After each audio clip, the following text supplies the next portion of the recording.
Partha, New Zealand ট্যুরে যাওয়ার আগে কিন্তু বাংলাদেশের প্লেয়াররা বলেছে ট্যুরটা কিন্তু যথেষ্ট চ্যালেঞ্জিং হতে যাচ্ছে। অবশ্যই, এবং এটা অস্বীকার করার উপায় নেই। নিউজিল্যান্ড এখন যে ফর্মে রয়েছে, বিশেষ করে অস্ট্রেলিয়াকে তার নিজেদের মাটিতে টি-20-তে বলতে গেলে নাকানি চুবানি খেয়েছে প্রথম ম্যাচে।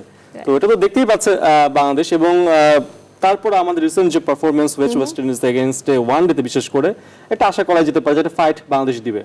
নিশ্চয়ই পার্থ। দর্শক, আজকে কথা হবে নিউজিল্যান্ড ট্যুর নিয়ে। আছে সাথে পিঙ্কি সানোয়ার এবং আমার সঙ্গে আছেন পার্থ বণিক, এবং আমার সাথে স্টুডিওতে রয়েছেন এই মুহূর্তে ক্রিকেটার তুষার ইমরান, এবং একই সাথে রয়েছেন জুম প্ল্যাটফর্মে ইশতিয়াক আহমেদ, বাংলাদেশ জাতীয় দলের সাবেক ক্রিকেটার। আপনাদের দুজনকে স্বাগত। ধন্যবাদ। স্বাগত তুষার ভাই, কেমন আছেন? আলহামদুলিল্লাহ। যেটা বলছিলাম যে আসলে এবার নিউজিল্যান্ড ট্যুরটাতে যে বাংলাদেশ যাচ্ছে করোনার পরে এই প্রথম তার ইন্টারন্যাশনাল ট্যুরে যাচ্ছে, কি মনে হচ্ছে যে আসলে নিউজিল্যান্ড যে ফর্মে আছে এবং বাংলাদেশ লাস্ট টেস্টের অভিজ্ঞতাটা ভালো ছিল না, তো একটু তো মেন্টালি নিশ্চয়ই ডেফিনেটলি নিউজিল্যান্ডের মাটিতে গিয়ে আসলে টেস্ট ওয়ানডে সিরিজ কিংবা টি-20 সিরিজ যেতে ডিফিকাল্ট যে কোনো টিমের জন্য। তা আমাদের জন্য একটু চ্যালেঞ্জিং হবে, যদিও আমরা ওয়ানডে ভালো খেলি বরাবরই, বাট টি-20 সিরিজ নিয়ে আমি আশা করি না। বাট ওয়ানডে সিরিজ নিয়ে থাকলেও থাকতে পারে একটা আশা যে না একটা ম্যাচ আমরা হয়তো বা জিততে পারি যদি আমরা কিনা ভালো ক্রিকেট খেলি ওখানে গিয়ে। ইশতিয়াক ভাই আছেন। ইশতিয়াক ভাই, আপনার কাছে প্রশ্ন থাকছে যে আমরা যে প্রস্তুতি নিয়ে নিউজিল্যান্ডের উদ্দেশ্যে আজকে উড়াল দিলাম, তো এই প্রস্তুতি কি যথেষ্ট কিনা? এই প্রস্তুতি যথেষ্ট না অবশ্যই, বিকজ এটা একটা ডিফারেন্ট কন্ডিশন। তবে অ্যাটলিস্ট ম্যাচ ফিটনেস এর ক্ষেত্রে হয়তো বলা যেতে পারে যে বাংলাদেশ কিছুটা হলেও ম্যাচ ফিটনেস পৌঁছেছে, বিকজ এই যে কিছু টি-20 খেলা হলো প্লাস ইন্টারন্যাশনাল ম্যাচেস হলো। বাট নিউজিল্যান্ডে আমার মনে হয় যে প্রথম খেলার আগে তারা যথেষ্ট সময় পাবে নিজেদের প্র্যাকটিস করার জন্য, এবং সেখানকার সেই কন্ডিশনে তারা সেই উইকেটে সেই ধরনের একটা বায়োবাবল এনভায়রনমেন্ট ক্রিয়েট করে, উইচ ইজ টাফ। তারপরেও তাদেরকে সুযোগ দেওয়া হচ্ছে মাঠে গিয়ে প্র্যাকটিস করার। তো আমার মনে হয় ওইটাই একমাত্র উপায়। আমার I don't know how many matches they are going to play, practice matches তাদের প্রথম খেলার আগে। বাট নিজেদের মধ্যে যে প্র্যাকটিস হবে, নিজেদের মধ্যেও নিশ্চয় তারা 20 জন প্লেয়ার নিয়ে যাচ্ছে, সেখানেও নিজেদের মধ্যে ম্যাচেস হয়তো হবে। আমার মনে হয় যে আইডিয়াল না হলেও আই থিঙ্ক বেস্ট এই সুযোগে আমার মনে হয় যে এর মধ্যে বেস্ট তাদেরকে আদায় করে নিতে হবে নিজেরাই। ইশতিয়াক ভাই, আপনি আমাদের সাথে থাকুন। পিঙ্কি, আমরা তো আজকে দেখে আসতে পারি যে কি কি ঘটলো সারাদিন। হ্যাঁ নিশ্চয়ই পার্থ, আপনি সারাদিন কিন্তু বিসিবিতে ছিলেন, তো একটু দেখে আসি, দর্শকদেরকে একটু দেখাতে চাই যে আজকে আসলে বিসিবিতে সারাদিন কি ঘটলো। দুপুর গড়াতেই মিরপুরের শেরেবাংলায় দেখা গেল বেশ তড়িঘড়ি। ঘড়ির কাঁটার সাথে পাল্লা দিয়ে ছুটে চলেছেন সাইফুদ্দিন, লিটন, মুস্তাফিজরা। কারণ একটাই, দীর্ঘ বিরতির পর দেশের বাইরে উড়াল দিতে চলেছে টাইগার স্কোয়াড। গন্তব্য নিউজিল্যান্ড। ক্রাইস্ট চার্চে পৌঁছে টানা 6 দিন আইসোলেশনে থাকবে বাংলাদেশের ক্রিকেটাররা, আর এরপরে শুরু হবে ভিন্ন এক কন্ডিশনের সাথে মানিয়ে নেওয়ার লড়াই। সাইফুদ্দিন বলে গেলেন, কন্ডিশন বিবেচনায় প্রস্তুতি নেওয়া হয়েছে আগে থেকেই। লাস্ট কয়েকদিন এখানে ছিলাম, প্র্যাকটিস করেছি ওইভাবেই, বিশেষ করে সেমি কন্ডিশন নিয়ে। এর পাশাপাশি ফেনীতে ছিলাম কয়েকদিন, ওইখানেও প্র্যাকটিস করেছি। তো ওভারঅল ইনশাল্লাহ প্রিপারেশনটা ভালো। বিমানবন্দরে ওয়ানডে দলের অধিনায়ক তামিম ইকবাল জানিয়ে গেলেন আশার কথা। বললেন, কিউইদের বিপক্ষে জয় অসম্ভব নয়। আমরা সবাই জানি যে নিউজিল্যান্ড কন্ডিশন আমাদের জন্য ডিফিকাল্ট, বাট অসম্ভব কিছুই না। আমরা চেষ্টা করব যে জিনিসটা আগে আমরা কোনোদিন অ্যাচিভ করি নাই নিউজিল্যান্ডে, এবার যেরকম আমরা চেঞ্জ করতে পারি। So we are hopeful. সৌম্যর কণ্ঠেও ছিল ভালো কিছুর প্রত্যাশা। তার মতে, সাফল্য পেতে হলে যার যার জায়গা থেকে করতে হবে নিজ নিজ কাজ। সবাই মেন্টালি অনেক যেভাবে ফিট হয়েছে বা মেন্টালি যে প্রিপারেশন যেগুলো নিছে, আর আগে যে সিরিজগুলো খেলছে যেভাবে সবাই, তো আশা করি সবাই ভালোই করবে। সবাই যদি সবার বেস্টটা দিতে পারে তো ভালো কিছু হবে। বোর্ড আর ক্রিকেটারদের মধ্যে সমন্বয়ক হিসেবে নিউজিল্যান্ড যাচ্ছেন বিসিবি পরিচালক জালাল ইউনুস।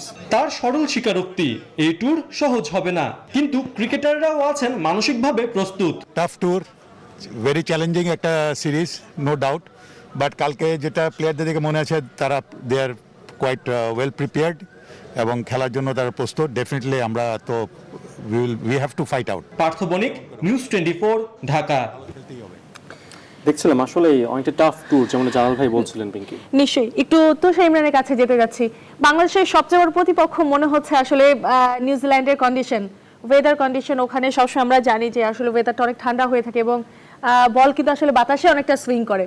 এক্ষেত্রে কি বলবেন যে আসলে বাংলাদেশের বোলারদের জন্য নিশ্চয়ই একটা, ব্যাটসম্যানদের জন্য স্পেশালি একটা পরীক্ষার সম্মুখীন হতে হবে? ব্যাটসম্যানদের জন্য অবশ্যই চ্যালেঞ্জিং কাজটা, ভেরি ডিফিকাল্ট, স্পেশালি উপরে যে ব্যাটসম্যানগুলো না আছে। যদিও আমি আগেও বললাম যে আমরা ওয়ানডে বরাবরই ভালো খেলি, টি-20 নিয়ে আমার কোনো আশা নেই, বিকজ পাওয়ার ক্রিকেটের খেলায় একটা থাকে ওখানে। বাট ওয়ানডে ক্রিকেটটা আমরা অনেকদিন ধরে ভালো খেলছি।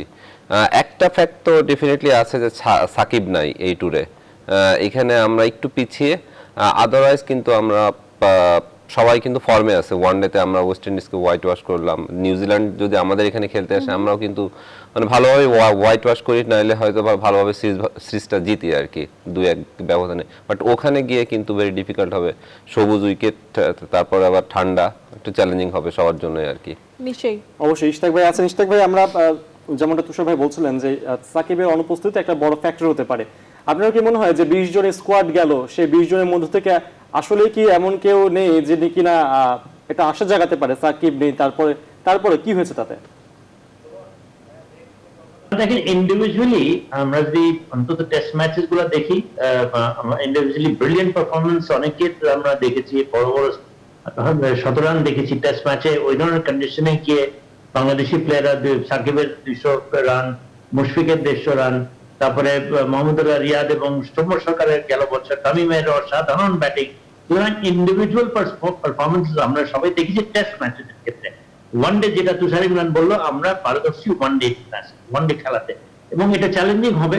এখন যে জিনিসটা হচ্ছে যে কত তাড়াতাড়ি ওখানে অ্যাডজাস্ট করে নিজেদের মধ্যে একটা কি বলে, একটা নিজেদের মধ্যে বন্ডিং তৈরি করা, এবং যত তাড়াতাড়ি কন্ডিশনের সাথে খাপ খাইয়ে নিয়ে মেন্টালি যেটাকে বলে তৈরি থাকা, যে আমরা টাফ কন্ডিশনে আমরা, যেহেতু অ্যাজ আই সেড ইন্ডিভিজুয়ালি অনেকে তারা ভালো খেলেছে, ওয়ানডেতে যে পারবে না তারা। নিউজিল্যান্ডকে আমরা যদি আমরা পরিসংখ্যান দেখি, নিউজিল্যান্ডকে আমরা ওয়ানডেতে অন্তত 25 বারের মধ্যে 10 বার আমরা হারিয়েছি, সেটা বিদেশের মাটিতেও, ইটস নট জাস্ট বাংলাদেশে আমরা হারিয়েছি। সুতরাং আমাদের সেই জেতার সে ফার্স্টটা আমরা আমাদের ইদানিংকালে হয়েছে।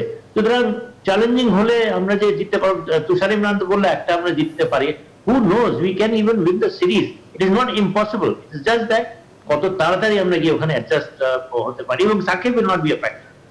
তবে ইশতাক আহমেদ, এখানে কিন্তু একটা কথা আছে, আমরা যখন হোম সিরিজ খেলি আমাদের কিন্তু বেশিরভাগ পিচটা হয় কিন্তু আসলে স্পিন বান্ধব হয়ে থাকে, সো আমরা স্পিনের উপর অনেকটা ডিপেন্ডেন্ট হয়ে থাকি, যার জন্য কিন্তু আমরা যখন অ্যাওয়ে ম্যাচ খেলতে যাই, আমরা যখন বাইরে সিরিজ খেলতে যাই, আমরা কিন্তু আসলে একটা তখন স্ট্রাগল করতে হয়, তখন বোঝা যায় যে আসলে আমাদের কমতিগুলো কোথায় কোথায় ছিল। এইবারও কিন্তু প্রস্তুতির ক্ষেত্রে কিন্তু সেটাই হয়েছে, আমরা কিন্তু সম্পূর্ণ স্পিন বান্ধব পিচে প্র্যাকটিস করে গিয়েছি এবং বেশিরভাগ স্পিনারদের সুযোগ দেওয়া হয়েছে। সেই ক্ষেত্রে আপনি কি বলবেন যে আসলে এখন গিয়ে আসলে নিউজিল্যান্ডের সামনে কি ধরনের চ্যালেঞ্জের সম্মুখীন হতে পারে বাংলাদেশ? চ্যালেঞ্জিং হবে, এবং খুব বেশি আশা করাটা ঠিক হবে বলে আমি মনে করি, ঠিক হবে না এটা। কারণ আমরা দেশের মাটিতে যে ধরনের, এটা তুষার ইমরান সেই মানে he is bin one of the highest scorer, all time highest scorer হয়তো বা, বাট সে নিজেই স্বীকার করবে যে বিদেশের মাটিতে খেলা দেশের মাটিতে খেলার মধ্যে আকাশ পাতাল তফাৎ রয়েছে। এবং আমরা যদি যতদিন পর্যন্ত না দেশের ক্রিকেটটাকে কিংবা উইকেটস কিংবা কন্ডিশন যদি ওইভাবে আমরা তৈরি না করি, তাহলে কি আমরা বিদেশের মাটিতে গিয়ে খুব ইজিলি খাপ খাওয়াতে পারবো না। এই জন্য আমি বলি যে আমাদেরকে বিদেশের টিম পাঠাতে হবে, যে একাডেমি, আন্ডার-19 এবং বাংলাদেশের টিম, এদের যত ঘন ঘন আমরা পাঠাতে পারি, পাঠানোর উদ্দেশ্যটাই হচ্ছে যাতে করে গিয়ে বিদেশের মাটিতে গিয়ে অ্যাডজাস্ট করা টাফ কন্ডিশন। যে সেটা যদি আমরা 3-4 বছর আগে যদি করতাম, 5 বছর আগে যদি করতাম, আমরা তো খালি রয়েছি দেশের মাটিতে খেলবো, দেশের মাটিতে জিতবো এবং বাবা পাবো, that is not enough actually. আমাদেরকে বিদেশে পাঠিয়ে, টিম পাঠিয়ে আমাদেরকে প্লেয়ারদের তৈরি করতে হবে মেন্টালি এবং টেকনিক্যালি। ইশতাক ভাই কথা ধরে আসলে তুষার ভাইয়ের কাছে ফিরে আসা, যে আমরা দেখতে পেলাম এই যে ওয়ানডেতে 3 পেসার নিয়ে আমরা খেলেছি ওয়েস্ট ইন্ডিজ এগেইনস্টে, শেষমেশ টেস্টে তো আসলে 1 পেসার নিয়ে খেললাম, প্রথম টেস্ট, সেকেন্ডটাতে সৌম্য ব্যাকআপ দিল। তো এই যে আমরা পেসারদেরকে সুযোগ দিচ্ছি না, আবার যখন আমরা বিদেশে যাচ্ছি নিউজিল্যান্ডে তখন 7 পেসার নিয়ে যাচ্ছি, এই পেসার আসলে কতটা ইফেক্টিভ হতে পারবে ডিউ টু ঘরের মাঠে যেহেতু তাদের খুব একটা সুযোগ মিলছে না। না না একটা তো হতে পারে যে আপনার অনেক দিনের একটা বড় একটা লম্বা ট্যুর, এই জন্য আমরা 20 জনের একটা টিম নিয়ে গিয়েছি এবং 7 জন পেসার, এর ভিতরে অলরাউন্ডার আছে, সৌম্য আছে, সাইফুদ্দিন আছে। আচ্ছা, ওদের পরে ডিপেন্ড করাই যায়, দেশের মাটিতে সুযোগ না পেলেও হয়তো বা নিউজিল্যান্ডের মাটিতে আমরা 2 সিমার কিংবা 3 সিমারও দেখতে পারি উইথ অলরাউন্ডার লাইক সাইফুদ্দিন কিংবা সৌম্য, দুজনের একজন খেলতে পারে। সাইফুদ্দিন তো কনফার্ম ওয়ানডেতে খেলে, টি-20তেও খেলে। এই ক্ষেত্রে বিদেশের মাটিতে আমাদের কিন্তু ভরসা কিন্তু পেসারই, স্পিনাররা কিন্তু অত সহায়ক উইকেট পায় না কিংবা ভালো বোলিংও করতে দেখি না আমরা। যদিও নিউজিল্যান্ডের মাঠটা অনেক ছোট, স্পিনারদের পরে অ্যাটাক হয় বেশি, একটা মাথায় রাখা উচিত আমাদের। বাট পেসাররা যদি ভালো বোলিং করে ওখানে লাইক মুস্তাফিজ, তারপরে আপনার রুবেল, আলামিন, এরা যদি ভালো জায়গায় বোলিং করে তাহলে ডিফারেন্স কিছু দেখতে পারি আমরা মানে প্লেয়ারদের কাছ থেকে এবং ম্যাচ জিততেও পারি। একটা আমার আশা, একটা ম্যাচ যদি ভালো খেলতে পারি তাহলে একটা হয়তো বা জিততে পারি। ব্যাটসম্যানরা যদি সাপোর্ট করে, বোলাররা যদি ভালো লাইন অ্যান্ড লেন্থ মেনটেন করে বোলিং করে তাহলে একটা ম্যাচ আমরা জিততে পারি। তো শারমিন, আসলে প্রশ্নটা কিন্তু এখানেই ছিল যে আসলে আমাদের কিন্তু পেসাররা যতটুকু সুযোগ পাওয়ার দরকার হোম সিরিজগুলোতে কিন্তু তারা পাচ্ছে না বা পাইনি। আমরা যদি ওয়েস্ট ইন্ডিজের সাথে দেখি, তারা হুট করে যে আসলে নিউজিল্যান্ডের কন্ডিশনের সাথে কিভাবে খাপ খাওয়াবে, আসলে আপনার কি মনে হচ্ছে এটা কিভাবে সম্ভব? এর আগেও আমি দেখেছি যে আমরা যখন ঘরের মাঠে টেস্ট সিরিজ খেলি তখন কিন্তু একটা সীমা নিয়ে খেলা হয় কিংবা একটা সীমা না নিয়েও খেলতে পারি, মানে খেলতে দেখেছি। তার পরিপ্রেক্ষিতে রেজাল্ট কিন্তু আমরা ওইভাবে পাই নাই। সো লাস্ট যে 2টা ম্যাচ গেল, টেস্ট ম্যাচ 2টাতে হারলাম, আফগানের সাথেও আমরা একই সেম কেসটাই দেখলাম। এই জন্য বলছি যে এরা প্র্যাকটিসের ভিতর ছিল অনেকদিন ধরে, কিন্তু ম্যাচ টেম্পারমেন্টটা নাই কারোর ভিতরে। ম্যাচ যে অভিজ্ঞতাটা থাকে একটা, যে ম্যাচের ভিতর থাকলে অনেক কিছু শেখা যায়, বাট প্র্যাকটিসের ভিতর সবাই ছিল। কেউ হয়তো লাল বল প্র্যাকটিস করছে, কেউ সাদা বলে প্র্যাকটিস করেছে। বাট অনেক আমাদের চিন্তা করতে হবে যে অনেক বড় একটা ট্যুর, কিন্তু 40 দিনে 25 দিন পরে একটা ম্যাচ আমাদের। আমরা যদি এইখানে একটু টায়ার্ড হয়ে যাই তাহলে একটু ভেরি ডিফিকাল্ট হবে আমাদের জন্য। অবশ্যই তুষার ভাই, আপনি আমাদের সাথে থাকুন, ইশতিয়াক ভাই তো আছেন। আমরা আবার আসবো ফিরে আলোচনাতে, একটা ছোট বিরতি নিয়ে আসছি। দর্শকের মধ্যে নিচ্ছে বিরতির সঙ্গে থাকুন।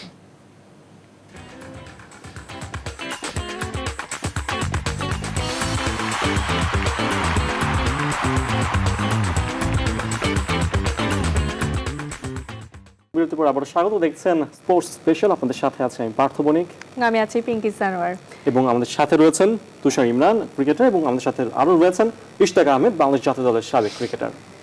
পার্থ, খেয়াল করেছেন নিশ্চয়ই কিছু ব্যাপার কিন্তু সোশ্যাল মিডিয়া কিন্তু একদম গরম করে রেখেছে। যেমন আমরা যদি বলি যে আসলে মুস্তাফিজ কিন্তু বলেছেন যে সে কিন্তু আগে দেশ চুজ করছে IPL over the IPL. So এইটা নিয়ে কিন্তু আবার সরগরম হয়ে উঠেছে, যেহেতু সাকিব আল হাসান আইপিএল খেলতে চেয়েছেন এবং মুস্তাফিজ বলেছেন যে সে যদি টেস্টে যদি সেই সময় দলে থাকে তাহলে কিন্তু তিনি আইপিএল খেলবেন না, বরং তিনি টেস্ট খেলতে পছন্দ করবেন। আমরা এই বিষয়ে যদি একটু তুষার ইমরানের কাছে আসি, এই ব্যাপারটা নিয়ে কিন্তু আমরা দেখছি যে বেশ আলোচনা হচ্ছে সাকিব আল হাসান, মুস্তাফিজুর রহমানের এই ব্যাপারটা নিয়ে কি মনে হচ্ছে? মানে আপনাদের কাছ থেকে জানতে চাচ্ছি আসলে আপনারা বিষয়টি কেমন করে দেখছেন? ক্রিকেট বোর্ড কিন্তু অলরেডি পারমিশন দিয়ে দিয়েছে, যদি অপশন থাকে, যদি যাওয়ার ইচ্ছা থাকে সে যেতে পারে। তো এই ক্ষেত্রে আমি মনে করি যে মুস্তাফিজ যে ডিসিশনটা নিতে যাচ্ছে আর কি ওয়েলকাম আর কি, তার জন্য সে প্রস্তুত আছে দেশের জন্য খেলার জন্য, সে প্রস্তুত আছে আইপিএল খেলার জন্য।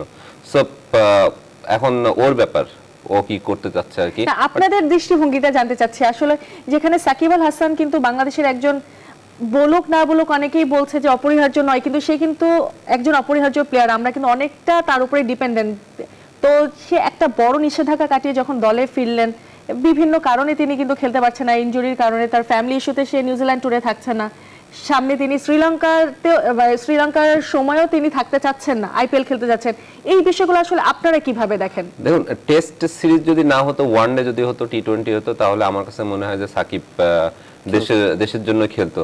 এখানে টেস্ট সিরিজ আমরা অনেকদিন ধরেই খেলছি না, রিসেন্টলি যে টেস্ট সিরিজ আমরা পারফরমেন্স করেছি খুব যে ভালো তা তো করিনি, অতএব বিগত দিনগুলোতেও আমরা কিন্তু টেস্ট খুব ভালো খেলিনি। সে এই বিবেচনা করে মনে হয় সাকিব নিজেকে প্রত্যাহার করেছে আর কি, নিজেকে সরিয়ে নিয়েছে যে না ভালো খেলছি না বলে আসলে নিজেকে প্রত্যাহার করা কতটা যুক্তিযুক্ত আমি জানি না। পার্থ, আমি একটু ইশতিয়াক আহমেদের কাছে ওই ব্যাপারটা নিয়ে আসলে যেতে চাচ্ছি। আপনি কি বলবেন? আপনি কি একমত কিনা তুষার ইমরানের সাথে যে এটাই কি রিজন সাকিবের আসলে আইপিএল খেলতে চাওয়ার? এখন একটা জিনিস যেটা কি আমাদেরকে মেনে নিতে হবে, বাংলাদেশের তো সবাই সাকিব না, সাকিব বাংলাদেশে একটাই এরকম প্লেয়ার যেটা আমরা পেয়েছি। আগামীতে আমরা চাইবো যে খুব তাড়াতাড়ি যেন সাকিবের মতো 2-4টা প্লেয়ার বেরিয়ে যায়। বাট হ্যাঁ, it's very easy to pass comment. এখন এত বড় অঙ্কের টাকা ছেড়ে দেওয়াটা সবাইকে এই সুযোগ পায়, প্রথমে জিজ্ঞেস করতে হবে, সবাই এই সুযোগটা পায় না। আবার আরেক দিক দিয়ে যে দেশের জন্য না খেলা, অবশ্যই এটা কেউ অ্যাপ্রিসিয়েট করবে না। দেশের জন্য খেলা একটা গর্বের ব্যাপার। আমরা যে অন্য দেশের প্লেয়ারদের দেখি যে তারা দেশের জন্য মানে কি না করে খেলার জন্য, তো সেখানে আমি একটা জাস্ট টাকার জন্য কিংবা একটা আইপিএল ফ্র্যাঞ্চাইজি জমজমাট ক্রিকেট রমরমা একটা পরিবেশে খেলতে চাই। টেস্ট ক্রিকেটে I don't enjoy playing test cricket. এগুলা খুব একটা আমি মনে করি না justified. But yet again not everybody is Shakib. So সাকিবের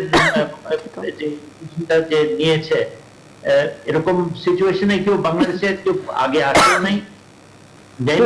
আপনি আমাদের সাথে থাকুন, দেখে আসি যে মুস্তাফিজ আজকে কি বলেছেন। যাবার আগে একটা বিষয় অমীমাংসিত ছিল, সেই বিষয়টা আজকে তিনি পরিষ্কার করে গেছেন। মুস্তাফিজ,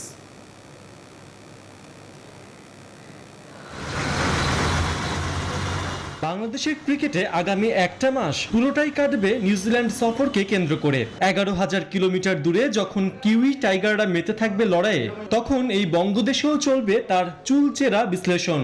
তবে তার আগে যে একটা ইস্যু অমীমাংসিতই থেকে যায়, যার সমাধান কেবল মুস্তাফিজই জানেন। আগামী এপ্রিলে শ্রীলঙ্কার বিপক্ষে 2 টেস্ট খেলবে বাংলাদেশ, কিন্তু সেটা বাদ দিয়ে আইপিএলকে বেছে নিয়েছেন দেশসেরা তারকা সাকিব। তার এই সিদ্ধান্তে হতবাক টাইগার সমর্থকদের বড় একটা অংশ। সবার প্রশ্ন, মুস্তাফিজ কি ধরবেন সাকিবের পথ? অর্থের ঝনঝনানিতে ভুলে যাবেন দেশের ডাক? কিউই সফরের আগে এসব প্রশ্ন থেকে নিজেকে নির্ভার করলেন মুস্তাফিজ, দিলেন সোজা উত্তর। বেস্ট ফার্স্ট, এটাই তো বললাম। শ্রীলঙ্কার টেস্টটা যদি থাকি তাহলে আমি টেস্ট খেলবো, আর যদি না থাকি, যদি বিসিবি যদি না থাকে তো বিসিবি তো বলবে যে আমি নাই, কিংবা যদি সিলেক্ট না হয় তাহলে আমার যদি বিসিবি যদি ছাড়ে আইপিএলের জন্য, তাহলে আমি শ্রীলঙ্কায় সাকিব পাশ কাটিয়েছেন দেশকে, এজন্য সমালোচনার বানে জর্জরিত হচ্ছেন প্রতিনিয়ত। তবে কি এই চাপে পড়ে সিদ্ধান্ত নিলেন কাটার মাস্টার? উত্তর আগেরটা থেকে আরো শানিত। না, কোনো প্রেশার নেই, কোনো প্রেশার নেই। পার্থ বণিক, নিউজ 24, ঢাকা। কোনো প্রেশার নেই তার এই সিদ্ধান্ত নেবার পেছনে। ইশতাক ভাই, আপনিও কি মনে করছেন যে আসলেই কোনো প্রেশারের মধ্যে না পড়ে মুস্তাফিজ নিজেই সিদ্ধান্ত নিয়েছেন কিনা? না, কিছুটা তো প্রেশার থাকবেই অবশ্যই। ইজ এ ইয়াং প্লেয়ার, এবং সমালোচনা, সাকিব যেরকম মেন্টালি স্ট্রং, সাকিব একটা অন্য লেভেলে গেছে, সে চ্যালেঞ্জ দিতে পারে। সে চ্যালেঞ্জ নিয়ে গত বছর আমরা দেখেছি যে ওয়ার্ল্ড কাপ ক্রিকেটে সে কি মানে অবিস্মরণীয় পারফরমেন্স করেছে। সুতরাং this was a challenge for Mustafiz to reject a proposal from IPL. কিন্তু প্রেশারে যে ছিল না তারা, আমার মনে হয় at the end of the day তার যেটা আমরা বলি গুড সেন্স প্রিভেইল, তার মধ্যে সেই রিয়েলাইজেশনটা, সেই সচেতনতাটা এসছে যে দেশের জন্য খেলাটা প্রয়োজন বেশি। এটাই আমার মনে হয় যে কিছুটা হলো প্রেশার এবং কিছুটা গুড সেন্স। তুষার ভাইয়ের কাছে প্রশ্ন আছে, উত্তরটা শুনবো। আসলে প্রশ্ন করবো, উত্তরও শুনবো। একটা ছোট বিরতি নিয়ে আসি আমরা। নিশ্চয়ই দর্শক, আবার একটা ছোট্ট বিরতিতে যাচ্ছি, কোথাও যাবে না, ফিরছি কিছুক্ষণের মধ্যেই।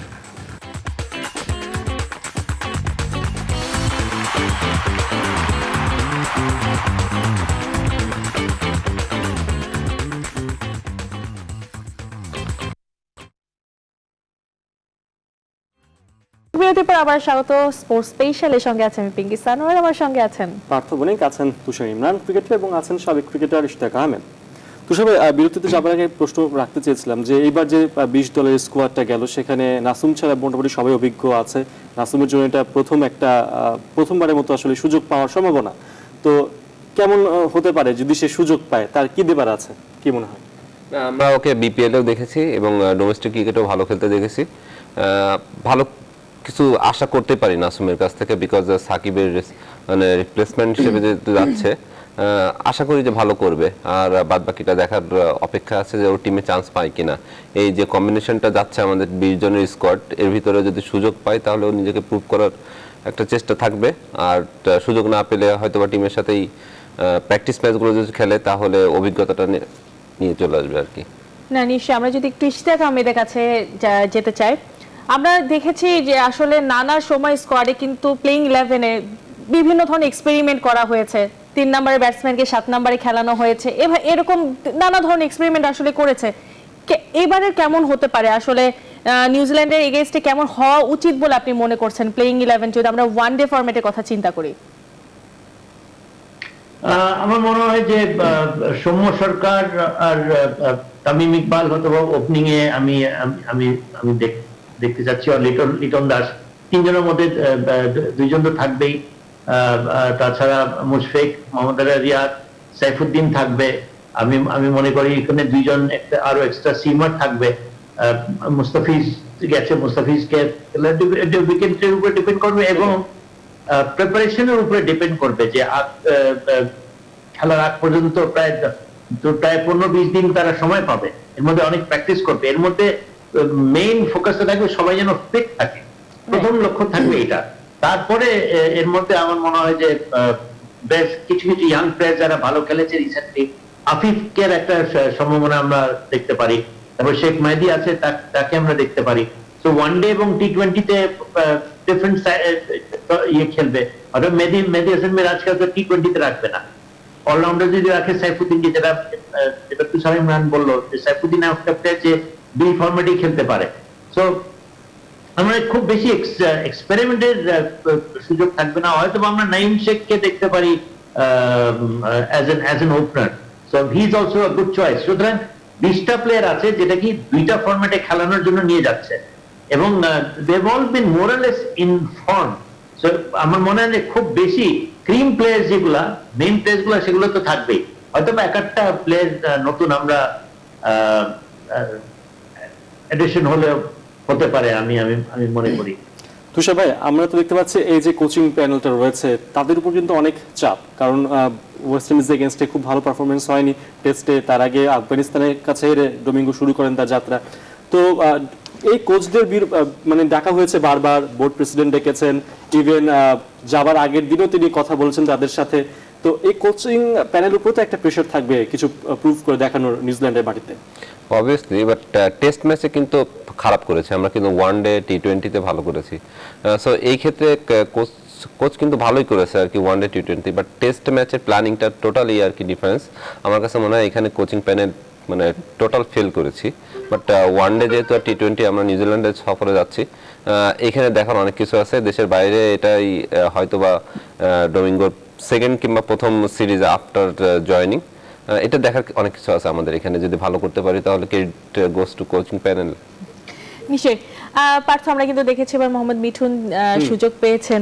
আমরা যদি একটু ইন্ডিভিজুয়ালি যদি ইশতিয়াক আমাদের কাছে একটু জানতে চাই যে মোহাম্মদ মিঠুনকে আপনি কেমন দেখেন, বা আমরা যদি একটু বলি যে সৌম্য সরকার অনেক দিন কিন্তু আসলে রানে নেই, বা আমরা যদি তামিম ইকবালের কথাও বলি, ইন্ডিভিজুয়ালি আপনি এই প্লেয়ারগুলোকে আসলে কিভাবে এভালুয়েট করবেন, কতটা ইফেক্টিভ হতে পারে নিউজিল্যান্ড এগেইনস্টে?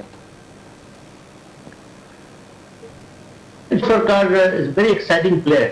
সৌম্য সরকার যে ধরনের একটা ক্লাসিক একটা সেঞ্চুরি মেরেছিল, অলমোস্ট 150 রানস টেস্ট ম্যাচ, সেটা সৌম্য সরকার এর আগে নিউজিল্যান্ড টুরেও কিন্তু 50-60 রানের কিছু স্কোর আছে যতটুকু আমার মনে পড়ে। যেদিন সৌম্য সরকার ভালো খেলে, ওর মতো ক্লাসিক্যাল ব্যাটসম্যান খুব কম দেখা যায়। আবার এদিকে মোহাম্মদ মিথুনের এই সিরিজে খুব একটা সুবিধা করতে পারেনি, ওকে নিয়ে একটু টানা ইচ্ছা করা হয়েছে, নট ফেয়ার। মোহাম্মদ মিথুন অনেকদিন পর মানে কিছুদিন কনসিস্টেন্ট পারফর্ম করছিল, এই সিরিজে খুব একটা সুবিধা করতে পারেনি। বাট হিয়ার अगेन ও একটা প্লেয়ার যে কিনা আমি ওকে তুলনা করি মুশফিক এবং মোহাম্মদ রিয়াদ টাইপের তার ব্যাটিং, যে ধরে খেলতে পারে, যে ওয়েট করে খেলতে পারে। টেস্ট ক্রিকেটের তার অ্যাপ্রোচ, বাট ওয়ান ডেতেও তার ভালো পারফরমেন্স রয়েছে। যে ওয়ান ডেতেও যে তাকে খেলাবে না কিংবা তার যে জায়গা হবে না তা না, বাট ওর সমস্যাটা হচ্ছে যে হি ইজ আইদার কিপিং করতে হবে, কিপিং তো আমরা করতে দেখিনি।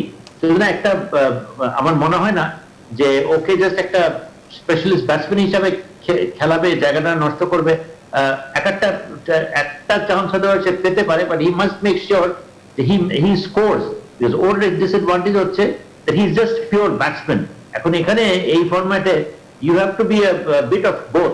সেটা হলে মিঠুনের মতো প্লেয়ার যে পজিশনে সে খেলে, সেখানে কিন্তু আপনি মিঠুনকে কোথায় খেলাবেন দরকার পড়লে? আমরা তো 2-3 ওপেনার পাচ্ছি, নাজমুল হোসেন শান্ত পাচ্ছি, মুশফিক পাচ্ছি, তারপরে মোহাম্মদুল্লাহ রিয়াদ আছে, সাইফুদ্দিন আছে, এন্ড দেন মোহাম্মদ মিরাজ কিংবা কি বলে মেহেদী হাসান শেখ কিংবা আফিফ হোসেন। তো মিঠুনের জায়গাটা কোথায়? এক্স্যাক্টলি সেটাই। এই জন্যই মিঠুনকে যদি একটা সুযোগ দেওয়া হয়, মিঠুন মাস্ট স্কোর, এবং মিঠুনের মধ্যে ওই জিনিসটা আছে to occupy the crease. Even ওয়ানডেতে যে উইকেটটা, তো প্রথমত তো উইকেটটাকে তো রাখতে হবে, রিজার্ভ করতে হবে, এন্ড দেন ওর মধ্যে মারও আছে। সুতরাং আমার মনে হয় হি উইল বি লাকি যদি ফার্স্ট খেলাটাকে তাকে যদি খেলানো হয়।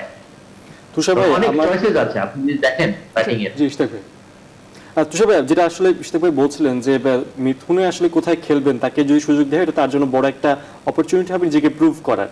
তো এছাড়াও আসলে আমাদের টোটাল টিম যেটা রয়েছে তারা কিন্তু খুব এটা প্রেশারের মধ্যে দিয়ে যাচ্ছে, কারণ যদিও আমরা ওখানে যে ওয়ানডে খেলবো, টি-20 খেলবো, বাট টেস্টে হারার যে প্রেশারটা সেটা এখনো চলছে। বোর্ড প্রেসিডেন্ট নিজে অনেকবার ডেকেছেন ক্রিকেটারদেরকে, নানা বৈঠক হয়েছে। তো এখানে আসলে নিজেদেরকে শো করার বা নিজেদেরকে তুলে ধরার অপরচুনিটির বা এই তাদের এই সুযোগটা কতটা থাকতে পারে? আমার কাছে মনে হচ্ছে এখন থেকে টেস্ট ম্যাচ আর ওয়ানডে ম্যাচ দুই ধরনের ফরম্যাটে, যেহেতু দুই ধরনের টিম হবে। বোর্ড প্রেসিডেন্ট যেহেতু বলেই দিয়েছে, আওয়াজ দিয়েছে, এরকম যদি ডোমেস্টিক ক্রিকেট, 4 ডে ক্রিকেট ভালো খেলে, তাকে সুযোগ দেওয়া হতে পারে, যে কোনো লেভেলের ক্রিকেটার হোক না কেন।